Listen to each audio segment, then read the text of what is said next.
and welcome to another edition of the Morning Brew live on NTN. We're bringing you from the GIS studios the latest updates and news coming from the government of Saint Lucia.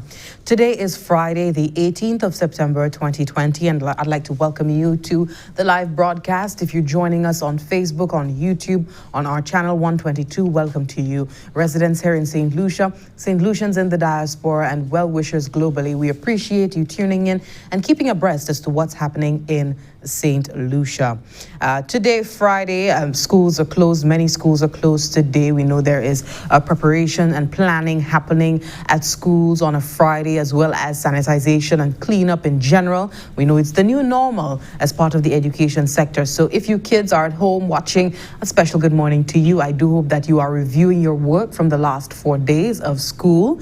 Meantime, we just want to bring you the news that we have St. Lucia's emergency response agencies participating in a specially designed RSS training exercise.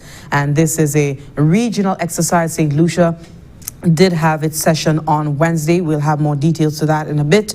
We have a notice from the Department of Health and Wellness on mobile blood donation services happening at the William Peter Boulevard.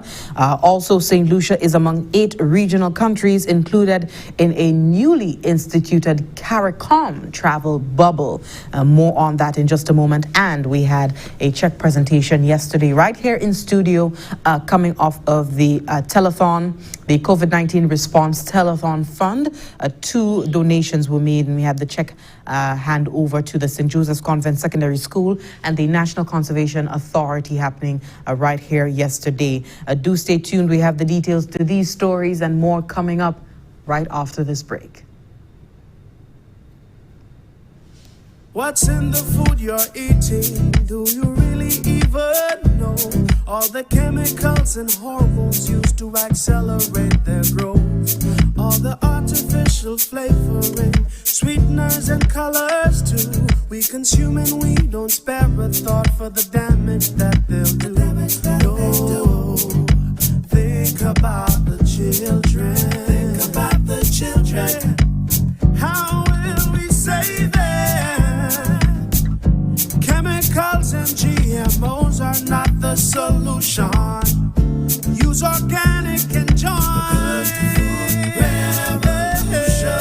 Excessive agrochemical use, additives, and genetically modified foods are harmful to health and the environment. Join the good food revolution. Grow, buy, and consume organic. A message from Rise St. Lucia and the Ministry of Sustainable Development with funding from the GEF Small Grants Program, UNDP. The good food revolution. When a hurricane is approaching, safety of life and the preservation of livelihoods is most important. We should take heed. Fill 5-gallon buckets and other containers with water prior to the storm. You'll need it to water transplants in the greenhouse if you have lost power. Mulch as many bare rows as possible before the storm. Mulching will help prevent erosion and wind damage and will also minimize soil splashing into the crop canopy, which can cause disease. Rip mature crops such as tomatoes and melons because they will split after heavy rains. Pick coconuts and consider harvesting cut flowers right before the storm, as they will be easily damaged by rain and wind. Fortify any failed trellises so you don't lose the crops they are supporting. Wherever possible, unhang trellis plants and place them to lay flat on the ground. Make sure tractors and other equipment and supplies are secured. Don't leave market baskets, picking crates, dip tape, or irrigation pipes in the field or laying around where they can become missiles in high winds or get washed away by flood waters. And stock up on gas for generators and other needed farm equipment. Remember, this is the hurricane season, and we should be prepared. A message brought to you by the Ministry of Agriculture, Fisheries, Physical Planning, Natural Resources, and Cooperatives.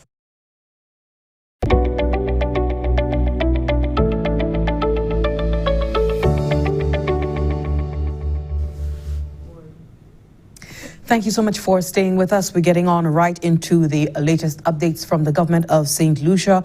A coordination is the best bet that response agencies have in contending with the ongoing COVID-19 pandemic and a possible major weather system. That was one of the takeaways from Saint Lucia's round of a table response, a mechanism exercise, which was organized by the Regional Security Systems Training Institute on Wednesday, 16th September 2020. We have the details to that story in this report from Lisa Joseph.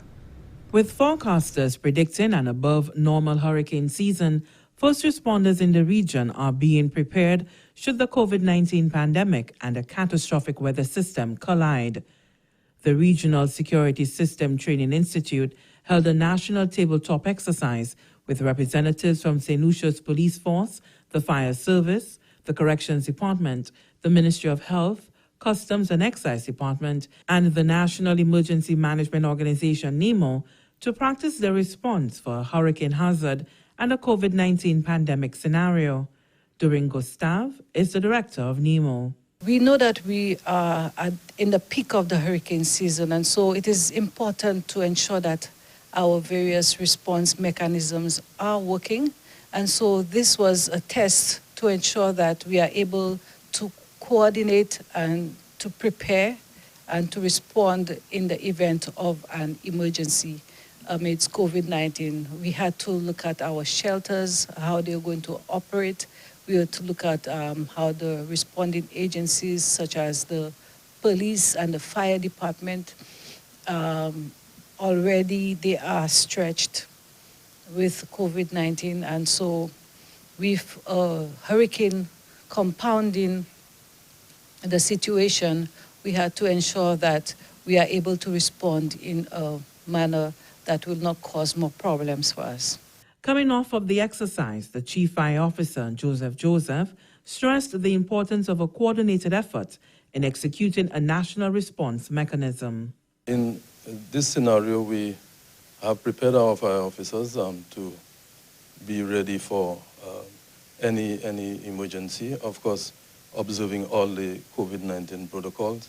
And of course, there's proper coordination with the other agencies, because it's very likely that we will be overwhelmed in one situation or the other, and that's where the other agencies come in. Medical Officer of Health, Dr. Glenford Joseph, represents the Department of Health. He assured the continued review of their disaster protocols where the pandemic is concerned.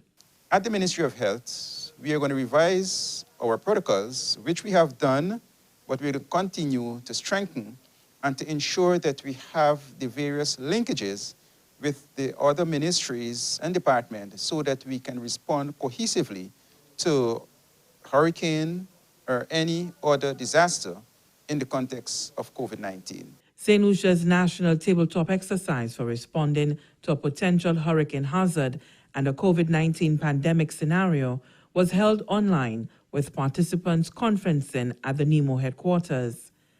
This RSS exercise was held for each of the 7 participating member states from Monday 14 September to Thursday 17 September and facilitated with the assistance of 3 other regional agencies, namely Caricom Impacts, CARFA, and CDIMA.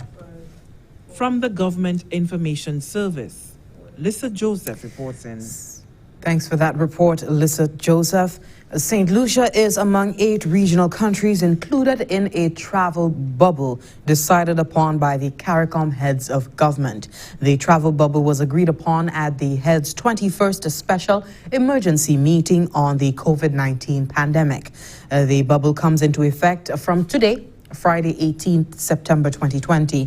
Caricom, the chairman of Caricom, and Prime Minister of St. Vincent and the Grenadines, the Honorable Dr. Ralph Gonsalves, did state that the region has been hard hit given its dependence on the travel tourism sector. Honorable Gonsalves revealed that the decision to institute a travel bubble among countries of the Caribbean community was based on the need to resuscitate the travel tourism sector of member states and by extension the economy of the region. We go to our first clip from Honorable Dr. Gonsalves. In agreeing to this, the heads of government were guided by a comprehensive report from the Caribbean Public Health Agency, CARFA, which provided recommendations on how the bubble would operate and laid out the eligibility criteria for countries to participate. These criteria included that countries would be categorized ranging from those with no cases to those which had low, medium, high, and very high risk with respect to the rate of positive cases over a 14-day period. The level of risk would be determined by the number of positive cases per 100,000 of the population within a 14-day period. Only those countries with no cases and those in the low-risk category would be allowed to participate in the bubble. Relevant data will be assessed by CARFA to advise on participation in the bubble. And travelers within the bubble will be allowed entry into Caricom states without being subjected to PCR testing prior to arrival and will not be quarantined. Travelers may, however, be subjected to screening on arrival. Initially, Antigua and Barbuda, Barbados, Dominica, Grenada, Montserrat, St. Kitts and Nevis, Saint Lucia, and St. Vincent and the Grenadines will be included in the bubble as they presently meet the criteria. Other member states and associate members will be allowed to participate when they meet the criteria. The full requirements and protocols would be made available to the public and would be accessed both locally and regionally through the different media platforms. Heads of government look forward to more Caricom countries joining the travel bubble as the region learns to live with this pandemic safely without destroying lives or livelihoods. That was Chairman of Caricom and Prime Minister of St. Vincent and the Grenadines, the Honorable Dr. Ralph Gonsalves. We're due for a break at this point in time. When we come back, we take a look at the check presentations that were made yesterday live in studio, and that handing over, we're looking at the monies that were given to the St. Joseph's Convent Secondary School and the National Conservation Authority. Also, we are going to talk about the initiative on the part of the Botham Jean Foundation and a corporate citizen in ensuring that our nation's secondary school students get to understand the life, the work, and the passing, unfortunately, of Botham Jean. So we will take a look at that initiative, hearing from the Chief Education Officer, Dr. Fiona Philip-Meyer, after this break. Stay with us. She's been watching, waiting, wondering when the sands of time will give way to a tide of change, and for yesterday and today to become a new tomorrow, for a time when her sun can kiss the cheeks of your loved one and her stars can twinkle in her honeymoon skies, when her earthly embrace will reassure and calm your soul, and her unique view can change your whole perspective. Proudly, she has risen to meet new challenges and to provide safe harbor to all who reach her shores. For her hopes and dreams still stand, shoulder to shoulder, a precious reminder of experiences yet to come. So, wherever your moments and memories take you, let her sense of adventure set you free. She is Saint Lucia. Let her inspire you.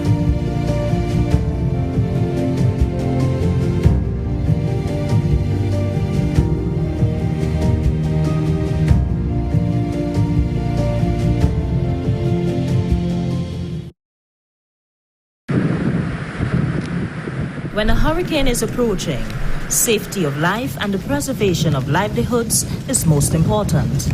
We should take heed.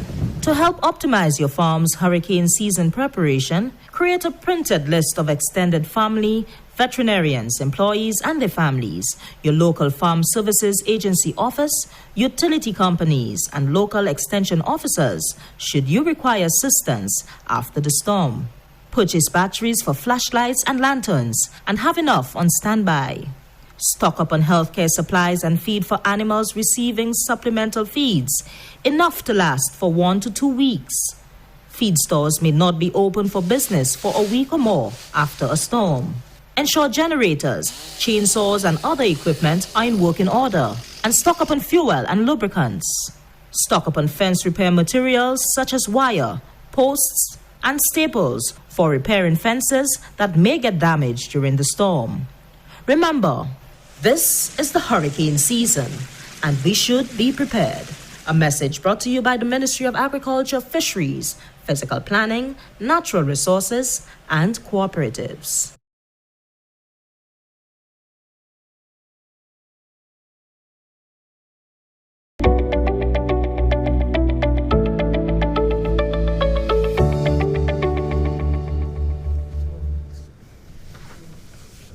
Thanks for staying with us. You are watching the Morning Brew live on NTN. We're bringing you the latest updates coming from the government of Saint Lucia.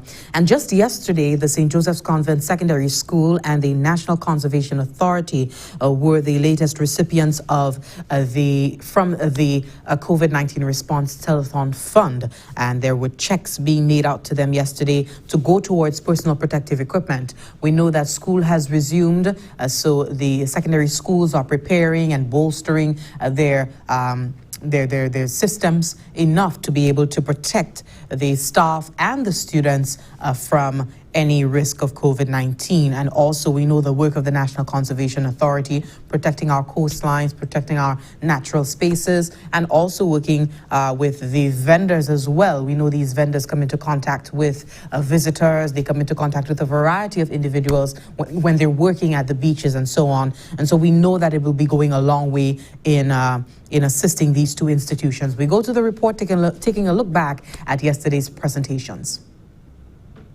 The National Conservation Authority and the St. Joseph's Convent Secondary School are the latest beneficiaries of the COVID-19 Response Telethon Fund. On Thursday, September 17th, a check was presented to each institution for the purchasing of personal protective equipment. I am going to do the first one to the National Conservation Authority, which is going to be receiving some $13,169.33. Have to count every bit. And we will be presenting this to the CEO of the National Conservation Authority. They are the organization responsible for our many vendors who would from time to time come into contact with tourists from all over the world that are coming to St. Lucia at present. And our vendors, our staff at NCA, as they execute their duties, they need to have appropriate and adequate protection equipment. And so we are pleased to present this check to you. On behalf of the board and the management and staff and vendors of the NCA, I want to thank you. Right now, when you look at the United States. Also in need of personal protective equipment is the St. Joseph's Convent Secondary School, which made an application to the government for assistance to procure items including plexiglass and face shields. A check for $7,981.88 was handed over to a member of the school's faculty. I would like to thank the Ministry of Tourism for this immense donation, and I can assure you that it has gone a long way and it will go a long way to make our environment safer for the students and staff, and not just the teaching staff, the support staff who work at the school. Thank you very much. The check presentations were held at the GIS studios. For the Government Information Service, I am Jessie Leonce reporting. That was a report there on the handing over of checks to go towards personal protective equipment, and that's coming from the COVID-19 Response Telethon Fund for the St. Joseph's Convent and the National Conservation Authority. Before we are due for another break, but before we go there, students from schools island-wide will get an opportunity to learn about the life of Saint Lucia and Botham Jean. The Botham Jean Foundation is screening a 2-hour documentary by the Discovery Channel entitled The Ballad of Botham. The film provides a chronology of the life and death of Botham, as well as the trial of former police officer Amber Geiger, who was convicted of his killing.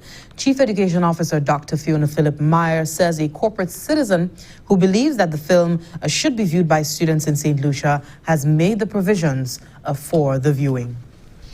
We are honored that the foundation and the director of the foundation, that being Mrs. Alison Jean, has invited our students, and more so a corporate citizen has found it necessary to speak to the importance of ensuring that his legacy remains significant in the minds and hearts of our children. And so this Friday, our Form 5s and Form 4s are invited alongside their teachers, and we've targeted every single secondary school, including our private ones, so that the students get an opportunity to view that documentary free of cost. A light snack will be provided for them. And in addition to that, the corporate citizen has agreed to pay transportation for every single school on island. And so as a Department of Education, we are very, very pleased to support this program and to ensure that our students do not forget who Botham Jean was, the impact that his life has had, and as the international community celebrates him, so much that the U.S. has named an avenue after him, that we as St. Lucians recognize his legacy and St. Lucia as a whole, but more so, we give honor to him as an individual, and we support his family likewise. Now, Dr. Fiona Philip Meyer has watched The Ballad of Botham, as she says that the documentary is very impactful. It is really about the pain and suffering that was caused, but more so the resilience of the family and the overwhelming love that we saw of Mr. Jean for his family, for his nation, St. Lucia. And so it is for us to rally around our own. You know, very often we look at it from a distance, but it is to say, how best can we as St. Lucians appreciate that something has happened, which we would pray never happens to any other family, but out of this, what can we gain from it? What lessons are to be learned? What knowledge? And what kind of attitude do we want our young people to have in terms of being resilient, even in the face of such, a horrendous act and tragedy? But coming out of it and saying, how can we be better individuals, better humans? A quick notice before we head on to break. The St. Lucia Blood Bank Service informs the public of the disruption of blood donation services at the Owen King EU Hospital on Friday, September 18th, 2020. Persons wishing to donate blood on that day can visit the mobile blood bank at the William Peter Boulevard from 9 a.m. to 4 p.m. today.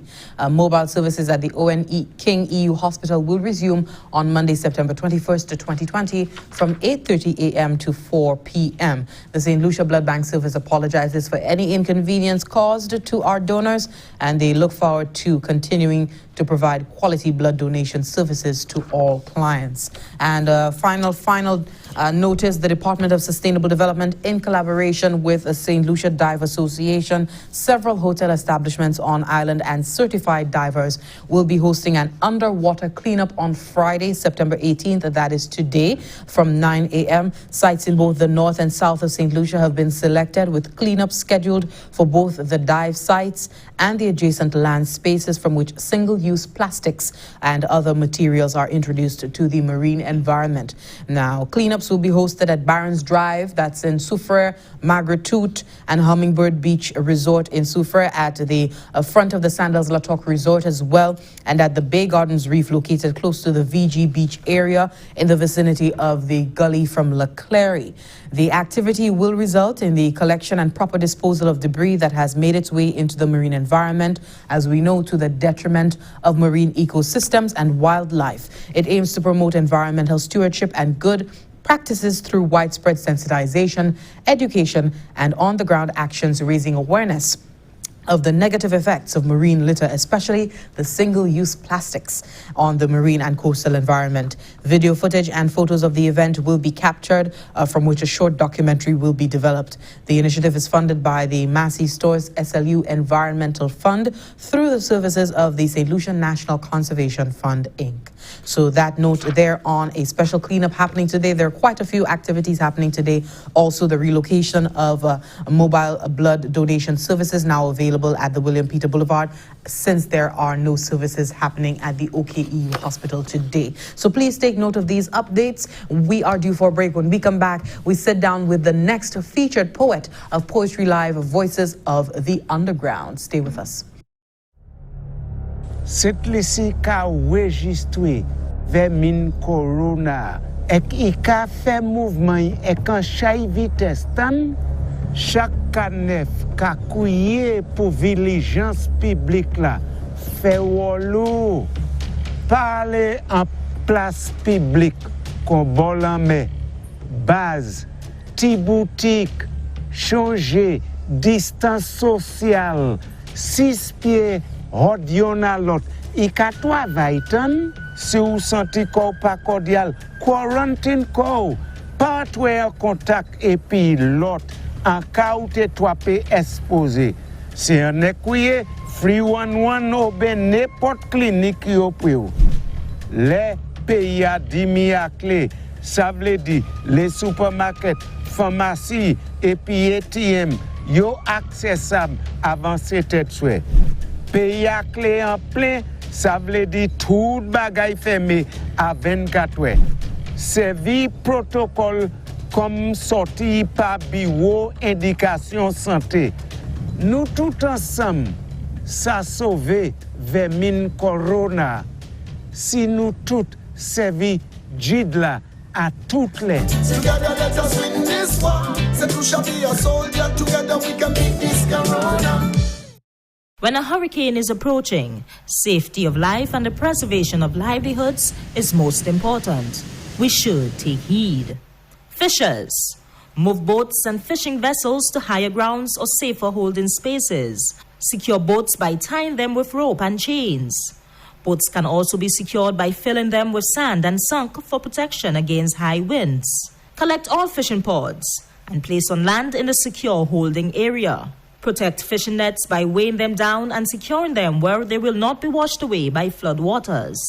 Store all electronic and navigational equipment such as GPS and radios in a dry, safe place. Secure boat engines and spare parts. Avoid the spillage of oil and lubricants by storing your supply in an elevated, secure area. Evacuate low-lying coastal areas. Do not for any reason go out to sea if storm threatens, as the strength or wind speed could change unexpectedly. And keep monitoring the weather system by listening to official advisories from NEMO and the Met Services. Remember, this is the hurricane season, and we should be prepared. A message brought to you by the Ministry of Agriculture, Fisheries, Physical Planning, Natural Resources, and Cooperatives.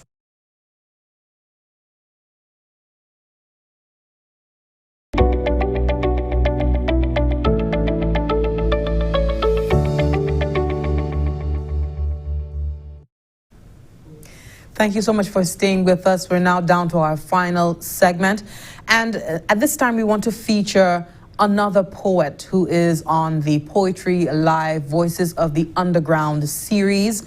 And our jaws have been dropping since the first 2 episodes have aired. It's a production being put on, spearheaded by the Cultural Development Foundation as part of the National Arts Festival Outreach. And since COVID-19, the onset of the pandemic, we heard from the director of events that that something had to be done in order to still keep Artreach happening for 2020 into 2021. And they decided on this virtual format, and it has not disappointed us at all. And we we heard of Miss Catherine Atkinson, poet and playwright, and earlier on Miss Gina McPhee, also a wonderful dynamic poet. And this coming weekend, we will be hearing from Miss Naomie Grandison, widely known as Ngozi. Hey. And she was just here yesterday in a professional capacity as a family life, health and family life educator. And today she's here with us as a poet, a creative, an artist. A special good morning once again to you, Naomie. Good morning. I'm in a different light this morning. Jessie told me I was looking good. You do. Yes. You look artsy. So I'm here to do the artsy thing today. So yeah, it feels good, and I'm excited to be here, Jessie. I'm so excited about Voices of the Underground. And the first 2 episodes, they were wonderful. I mean, I know you won't see the final cut until everyone else. Right. But certainly episode 1 and episode 2 was some indication as to what you can look forward to for your own feature. What are your initial feelings? What were your initial feelings upon watching this production in the last 2 weeks? You know, Jessie, words cannot describe. I mean, being part of the production, you understand the general concept, yes, but to see it come to life, I had an experience like no other. I don't know how to explain it. I was so proud. I was so impressed when I saw the first episode. I learned something about a poetry form. I learned about... And just the fact that they looked at a Saint Lucian song to show you the poetry in it. I learned about an international poet. Yeah. I learned about Kadesh Street, what it was about, the history, what was there before, the Biram factory. And I got to know Gina McPhee as if I know her, like I feel like I know her. Yeah. You know, I could see her on the road and I could just say, Gina, I really enjoyed that interview. The relatability factor. Yes, and the performance, and it was well put together, and it's just impressive that it's only 30 minutes. Yeah. So the next episode, so Gina was in Castries because the inspiration, you had to be shot in a place where you get inspired. So Gina loves walking through the city, so she was interviewed there. And Catherine Atkinson, for the second episode, she was on where she walked in Mount Hardy. Mount Hardy, right, in Copper State with all the cactus and the view of the sea and nature. And it was just so authentic because I could see that they didn't know what was coming with that long walk, right? And just in her space, her dog was there, the interview, the scenes, and just learning about Catherine and experiencing her poetry. Her poetry puts you in the position of the poet. It's like when she speaks to the saltfish, I could have felt everything that she was saying about the preparation of the saltfish. She used a simile, like prayer beads, like prayer. The backbone of the fish. Like sweethearts, the scales sticking to your hands like sweethearts. That was, She was I felt she was absolutely true in her delivery of her poetry, and bringing you on sight of where she gets her creativity from. It just resonated, as something that's true, not disingenuous. You hear from some artists and you get the impression that, is this what they're really living? And so far I've gotten the feeling that, what these ladies, yourself as well, are talking about is real, and you exude it. And I was just saying that to you before we started the program. You exude that creative, artistic, feel. Drenia did state to us that they decided to go along with having an all-female cast, poetry cast, because typically when you think of poetry in Saint Lucia, when you think of literary arts, males have dominated. You think of Walcott, you think of Lee, you think of Kendall Hippolyte. Vladimir. Exactly. They've dominated, so to speak. And I just wanted to get your thoughts on, as somebody who's been doing it for quite some time, and you've delved into various elements of artistry here in St. Lucia. What are your feelings on this decision by the CDF? I am beyond grateful and impressed about the vision and the identification of the gap between the male and female artists, just overall, and even more so in the poetry. when women are highlighted and when you are given an opportunity to show your work, it pushes you to do more and to aim higher and to look for the avenues where you could do some of the things that the men have already done, in a sense. It also gives persons the opportunity to see the women who've established a certain level in poetry, who live in our midst, who have published, who have the information out there. And so acknowledging that it creates a balance. It tries to balance the playing field, and we need that. Because, I mean, I've been in music for a while, and I've been mixing the music with the poetry for a while.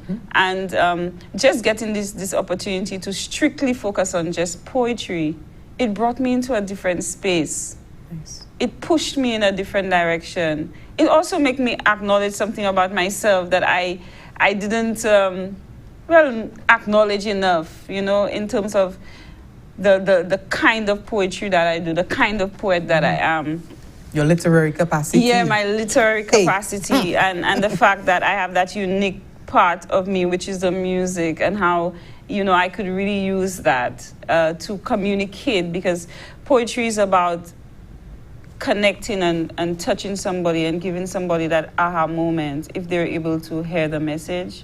You kind of like, you hear something that you've probably heard a million times, but the way it was said, it touches you and it could transform you instantly.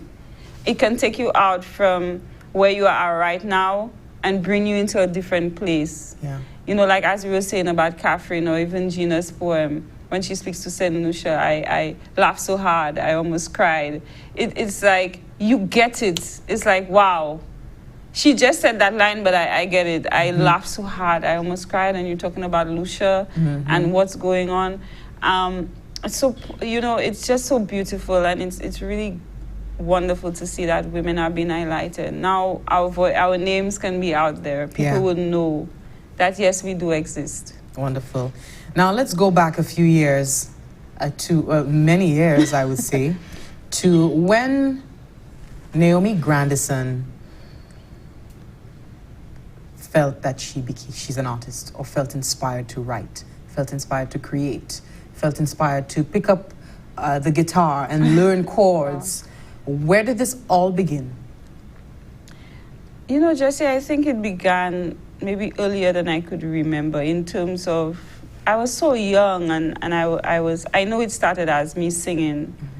I can't tell you the age, but you know, your parents and your family members will tell you that you always love to sing and you'd be watching the television. What I can recall, for me, when I really started to acknowledge myself as somebody who likes to write and write poems or just sing songs, apart from being in the Ave Maria choir, we're looking at the writing in terms of poetry. It was at a level. I really used to sit down and write, give the poems to my friends, even let them listen and hear what they felt. Write poems for my boyfriend at the time. Go to the back, go to one of the spots up the Mon and just be still and feel something and just write. So none of my books ever was without some form of writing or some form of inspiration about what I was feeling or thinking. I always used to journal, and so the journals were, if that's the word, were intercepted with little poems. And going back made me realize that I've been doing this for a while. You know, I have this little book, and if you speak to any poet, they will tell you they had this exercise book or this notebook, and they would just be writing. Or if you like me, you'd have a poem in every book, because I was like, whenever it came, whatever book I couldn't just keep one book. Or I used to sing to my cousins just on the spot, just make up a song for them when they were little toddlers. And so I think it was in me. It took me quite a while to sort of like acknowledge myself as a poet, interestingly enough, because you know, you think about all those other people who've made it, like acclaimed. Yeah, acclaimed persons who've done the literary releases and who've furthered their education in that particular way. but we are what we are, and we have to acknowledge, and this is what I've done throughout my journey within the past few years.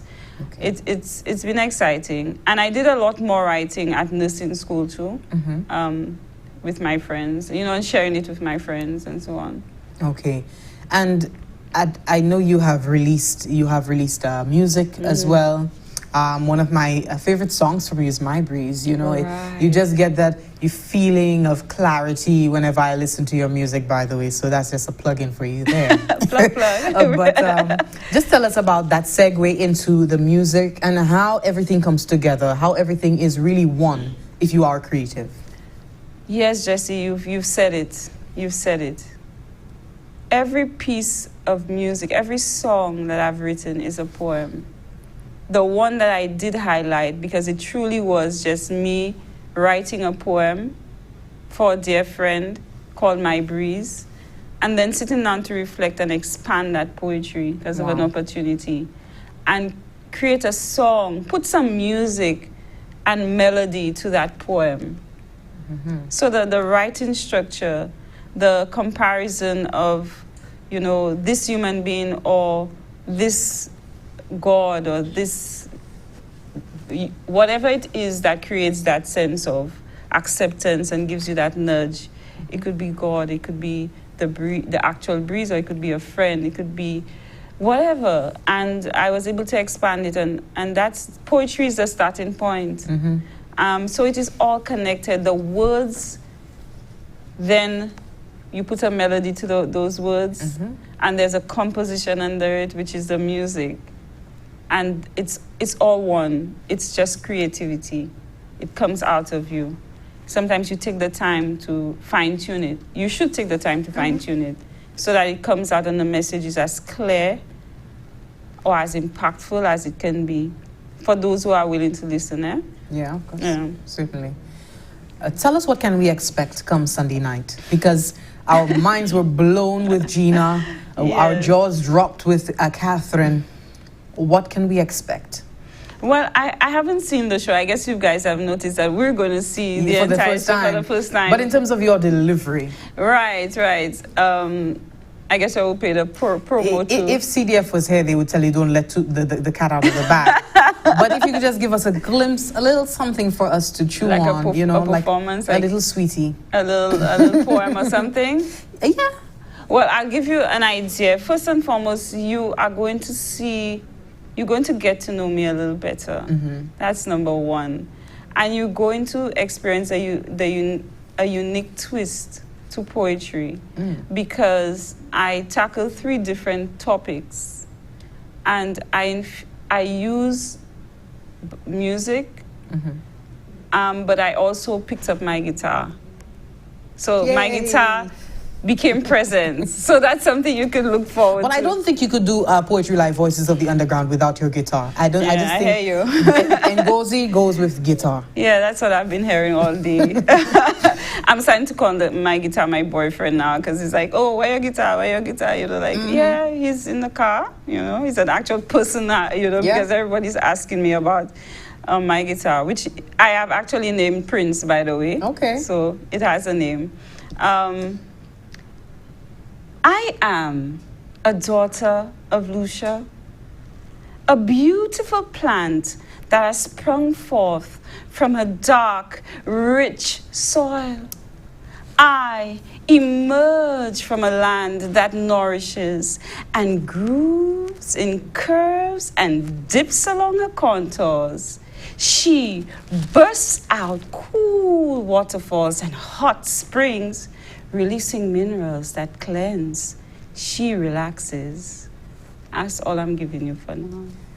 And I'm relaxed. I'm relaxed. Yes. And so tell us about some of the concepts you do. There are some individuals who focus on socioeconomic issues, and they look at society. Some are religious, and what do you focus on in your work? As I said, I have 3 different areas for the performance, but generally my focus is on raising consciousness and self-awareness.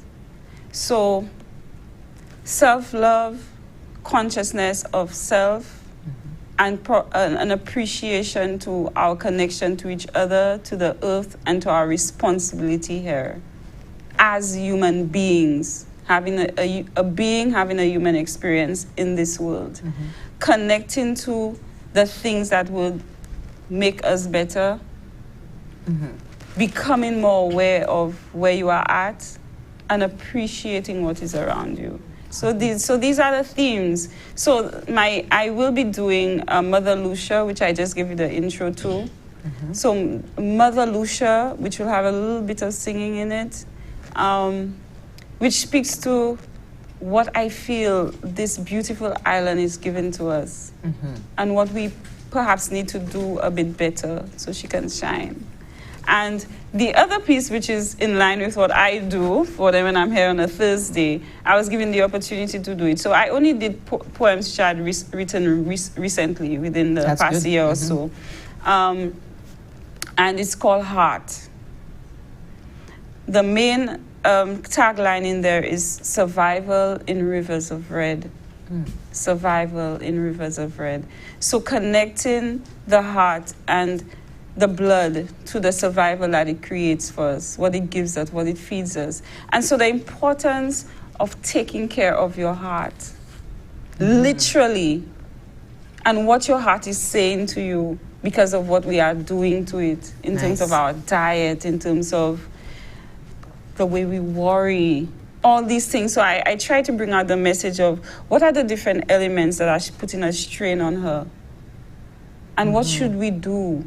Like, she's crying out, and because there's a lot of heart disease. So I was able to use my talent to bring out the message of the importance, because we do have hypertension, and diabetes is a huge issue, including And the next piece, which is my favorite out of the three, interestingly, is where I pick up the guitar, and I had such a lovely experience transforming that piece. And the message is responsibility. We need to realize what we are doing to feed the insanity that is happening in the world. Yeah. What's this insanity? The insanity is we are creating problems and we think somebody else should solve it for us. I'll leave that right there. If you could just tell us, I've asked Gina this question, and also Catherine. Since there is this focus on the female poets for this first series of Outreach, what has been your experience with this production? Because I know you don't have to go on set and all that sort of stuff, be interviewed and do your performances. And we saw the first two young ladies being dolled up and so on with their, with their assistants and what have you. Can you compare that experience that you've had for this latest production to other experiences that you've had in your creative career? This experience was a very high level, a high standard, and it encapsulated and it facilitated the involvement of so many different creative professions who were all aligned and worked together professionally on the set. So, as I was telling, I did an interview earlier this morning, I said, I felt like a superstar. They're like, Naomie, you're a superstar. I'm like, I shine, but you have these experiences where you come in, there's a makeup artist. You have somebody doing your hair. You have somebody consulting on what you should wear and how you should put it on, and to assist you with putting it on so it looks a certain way. You have a soundsman. You have a video producer. You have the director who would give you an input as to how to do certain things, And just the level of professionalism,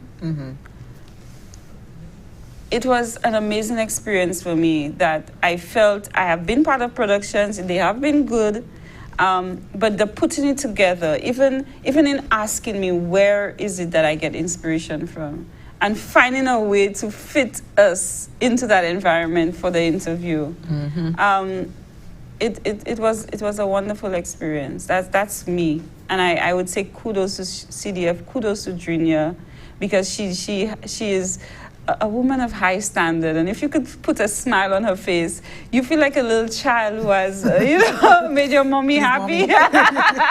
No, seriously, I felt like that. Junior smiled after my performance, and I said, "Ha! I did it." So it was really an experience that I was very excited to be a part of, and the magic that occurred when we did the interview. That you guys can see it. It was unscripted, and who did you do the interview with, Hanson or Tracy? Yeah, I did it with Tracy. We hit it up from the beginning. It was really, really nice. The way we were just able to talk, even off while we were waiting, and to just discuss life, female issues, all kinds of things. Wonderful. It was lovely. Well, we wrap up for the morning. I'd like to thank you so much for sitting with us. So definitely appreciate, you coming in. You came in yesterday and you're here again wearing several hats, man. Yeah, several. Thank you so much. Well, it's all the time we have for now. On that note of you saying kudos to CDF, we invite you this Sunday at 7 p.m., I believe, to tune in to HTS, NTN, and also you could go onto the CDF Facebook page to take a look at the latest release of the Poetry Live Voices of the Underground series this weekend, featuring Miss Naomie Grandison, aka Ngozi. My name is Jessie Leons. Thank you so much for tuning in. It's all the time we have for now. We invite you to stay tuned for more NTN programming. It's always good to know what's happening from the government of Saint Lucia's standpoint. Enjoy the rest of your day. Enjoy the weekend. We hope it is a safe and enjoyable one for you. Meantime, TGIF. Enjoy the afternoon. Cheers.